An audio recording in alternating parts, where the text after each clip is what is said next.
মৃত্যুর ঠিক আগের মুহূর্তে, যখন চোখে ভেসে উঠেছিল পার্ক স্ট্রিটের অ্যালেন পার্কের ক্রিসমাসের সেই ঝকঝকে রাত, ভিক্টোরিয়ার ছোট্ট পুকুরটার পাশে বসে এক গাদা আড্ডা আর মন খারাপ করা বিকেল, প্রিন্সেপ ঘাটের নৌকা বিহারের সঙ্গে সেই ছোট্ট ক্যাফেতে পিৎজা নিয়ে বসা, কিংবা সিটি সেন্টার 2 থেকে সিনেমা দেখে ওলাতে ফিরতে ফিরতে কোকা কোলার গ্লাসে চুমুক দেওয়া।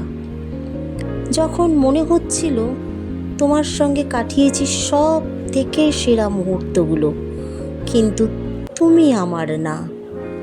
যখন মনে হচ্ছিল তুমি কত কাছে, কিন্তু বস্তুত দূরে।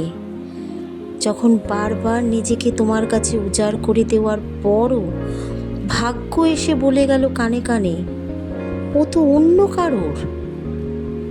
যখন তুমি আমার না, এটাই জীবনে সত্যি হতে হতে নিঃস্ব করে দিচ্ছিল সব কিছু, যেখানে তুমি কাছে থেকেও অনেক দূরে। হঠাৎ মৃত্যু এসে আচম্বিত অনুভব করালো, যে চুম্বনটা হতে পারত নৌকা বিহারে কিংবা মোহরকুঞ্জের গাছতলায়, যখন তোমার মাথা আমার কাঁধে কিংবা তোমার এলো চুল উড়ে এসে পড়ত আমার মাথায়, আজ সেই নীল চুম্বন নিয়ে মৃত্যু হাজির হলো আমার পার্শ্বে। তোমার জন্যে না হয় সেই সৌভাগ্যবান থাক, আমি মৃত্যুর আলিঙ্গনে বাঁধা পড়ে যাই।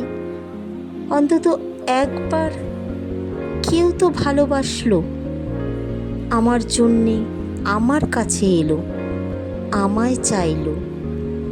তুমি না হয় এই বন্ধু ছাড়া একটু মানিয়ে নিও।